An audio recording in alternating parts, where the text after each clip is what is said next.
नमस्कार, एग्जाम है PY Jharkhand channel में आपका स्वागत है। तो दोस्तों जुड़ चुका हूं मैं यहां पर आप सभी सहायक अध्यापकों के आकलन परीक्षा की तैयारी को लेकर के। तो दोस्तों हम बताते चले यदि आप झारखंड में सहायक अध्यापक आकलन परीक्षा की तैयारी में 101% सफलता प्राप्त करना चाहते हैं तो आपको हम बता दें यहाँ पर तैयारी जो है आपको पाठ्यक्रम पर आधारित सारे प्रश्नों को करना होगा। अब हम आपको बता देते हैं आपको जाना है दिल्ली और आपने पकड़ लिया है बनारस का ट्रेन तो आप पीछे ही रह जाओगे, ठीक है? आगे नहीं जा पाओगे। तो उसी तरह से आप लोग क्या कर रहे हैं कि पाठ्यक्रम पर आधारित एनसीईआरटी टेक्स्ट बुक के प्रश्नों को तो पढ़ ही नहीं रहे हैं और सिर्फ यहाँ पर बाजारू चीजें लेकर के पढ़ रहे हैं और सिर्फ दूसरे चैनल से जा करके एसएससी और जेएसएससी के क्वेश्चंस को आप देख रहे हैं। यहाँ से कुछ नहीं होने वाला है, आप जहाँ के तहाँ ही रह जाएंगे। आपको करना क्या है, तो आप अगर नहीं भी जुड़ते हैं किसी से तो आप सिर्फ टेक्स्ट बुक को पढ़िए। देखिए जैक ने स्पष्ट कह दिया है कि पाठ्यक्रम पर सारे आधारित प्रश्नों को ही पूछा जाएगा। अब इसके बाद भी बहुत से लोगों का कहना है कि पाठ्यक्रम का सिलेबस दिया है क्या,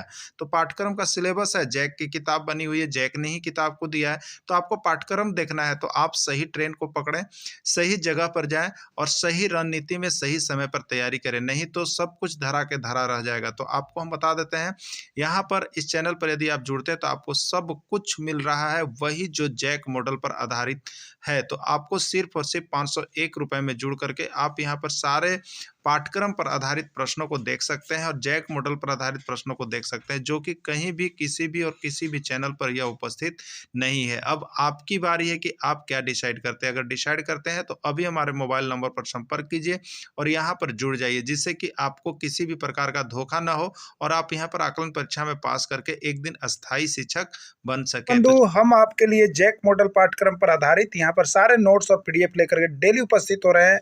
तो आपके लिए एक और पीडीएफ लेकर के हम उपस्थित हो गए हैं। तो यह होगा क्लास 6 का एक्सरसाइज 10 इतिहास का है आपके लिए। तो क्या कुछ इसमें देखिए कितने इंपॉर्टेंट प्रश्न आए हैं, जो अब तक यदि आप एग्जाम देते होंगे तो आप 100% देखते होंगे कि ये सारा का सारा प्रश्न आपका पूछा गया था और आप इसमें कहीं ना कहीं गलती किए थे। तो ऐसी गलती अबर बार भी ना हो, तो आप अबर बार यहाँ पर बहुत ही बारीकी से पूरे टेक्स्ट बुक यानी पाठ्यक्रम पर आधारित सारे प्रश्नों का नोट्स और पीडीएफ एक बार अवश्य देख लीजिएगा, जिससे कि आपको दोबारा यह गलती ना हो सके और आप सभी कुछ सही बना के आए। तो आपके लिए आज ही ये सभी को, जितने भी लोग आकलन परीक्षा दे रहे हैं, सभी के लिए यह नोट्स इंपॉर्टेंट है।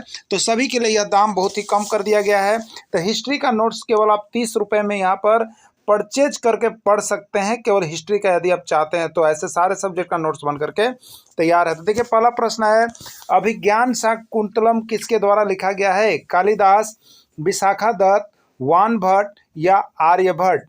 अभिज्ञान शाकुंतलम किसके द्वारा लिखा गया है? तो इसका राइट आंसर होगा कालिदास। मेघदूत नामक पुस्तक किसके द्वारा लिखा गया है? कालिदास, विशाखादत्त, वानभट्ट या आर्यभट्ट? 1001 बार यह प्रश्न पूछ दिया गया है। हो सके कि आपके भी एग्जाम में आ जाए, क्योंकि आपके टेक्स्ट बुक से ही यह प्रश्न छपा है। तो मेघदूत नामक पुस्तक किसके द्वारा लिखा गया है? इसका राइट आंसर है कालिदास। कालिदास के द्वारा लिखा गया है।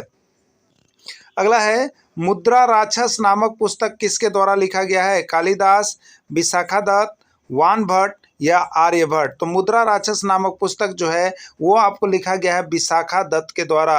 हर्ष चरित्र नामक पुस्तक किसके द्वारा लिखा गया है? यह भी प्रश्न 1001 बार आपके एग्जाम में आ गया है। तो हर्ष चरित्र नामक पुस्तक जो है वो लिखा गया है वानभट्ट के द्वारा। किसके द्वारा लिखा गया है?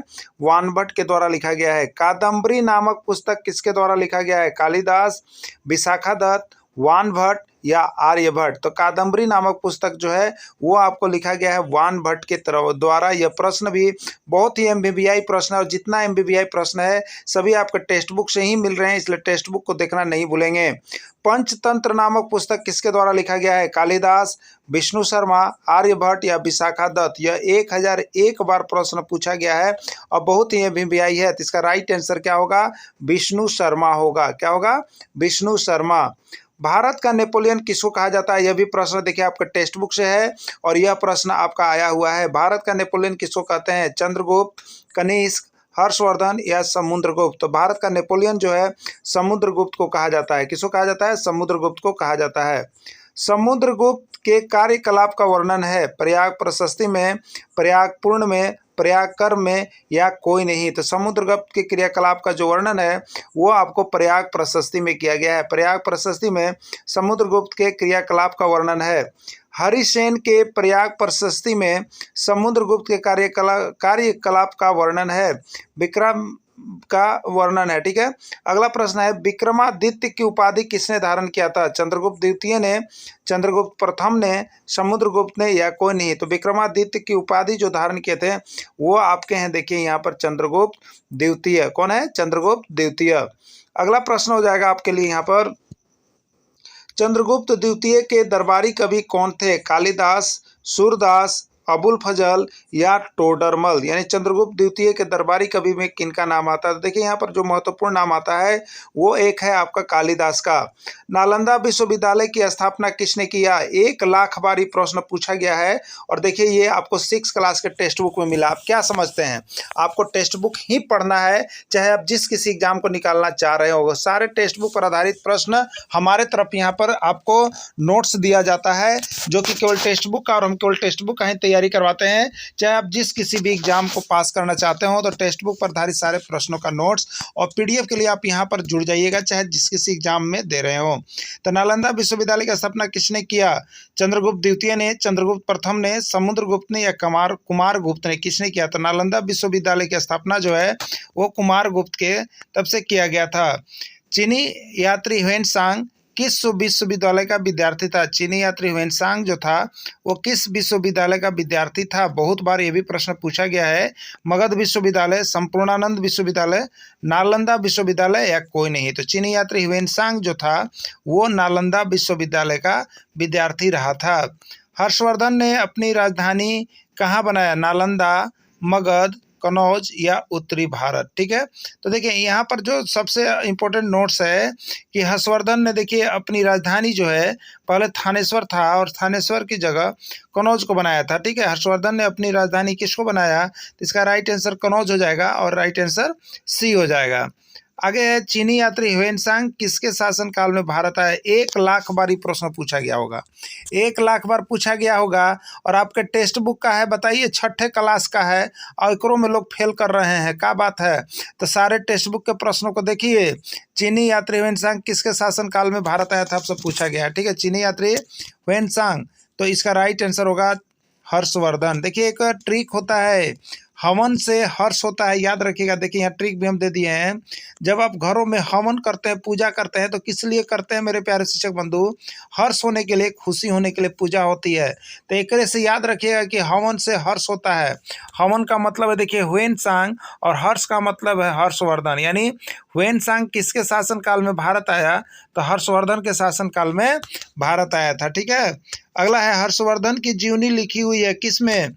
हर्षवर्धन ने जीवनी किस में लिखा हुआ है हर्षवर्धन का? हर्षनामा में, हर्ष चरित्र में, हम सफर में या कोई नहीं? ठीक है, तो हर्षवर्धन की जो जीवनी लिखी हुई है वो आपकी लिखी हुई है हर्ष चरित्र में। किसमें लिखा हुआ है? हर्ष चरित्र में।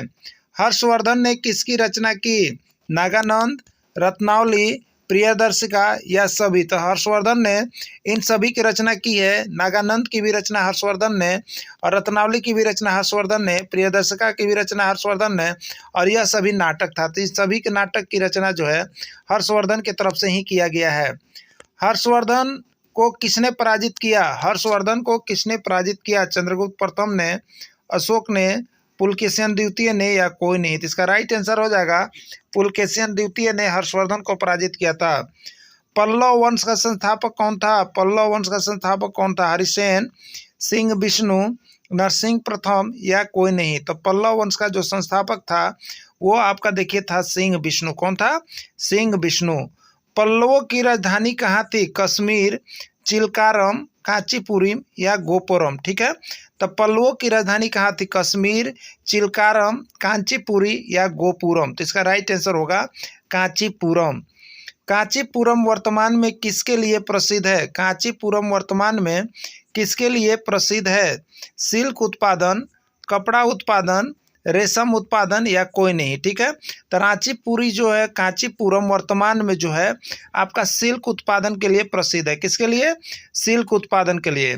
कांचीपुरी का कैलाश मंदिर और महाबलीपुरम का समुद्र तटीय मंदिर का निर्माण किसने करवाया थे? कांचीपुरी मोला तो बहुत बार आया है। चाणक्य ने, राजा नरसिंह वर्मन द्वितीय ने, चंद्रगुप्त विक्रमादित्य ने अमोघ वर्ष ने किसने करवाया? तो देखिए राजा नरसिंह वर्मन द्वितीय के तरफ से यहाँ पर जो है इसका निर्माण करवाया गया है।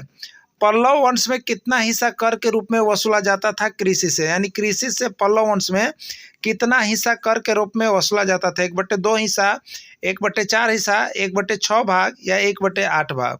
इसका राइट आंसर देखिए हो जाएगा 1/6 भाग। ठीक है, 1/6 भाग जो है वसूला जाता था। तो मेरे प्यारे शिक्षक बंधु, आप सभी अभी देख रहे हैं ये सारा, देखिए आपको प्रश्न में पूछा गया होगा, कभी न कभी आप याद कीजिए और आप गलत बना के आए होंगे। क्यों? क्योंकि आप सिर्फ जो है यहाँ टेक्स्ट बुक पढ़ के गए होंगे, टेक्स्ट बुक नहीं पढ़ के गए होंगे और आप सिर्फ प्रैक्टिस सेट पढ़ के गए होंगे जो कि कहीं से ऐसी छाप के लोग दे देता है, तो वो सफिशियंट नहीं है।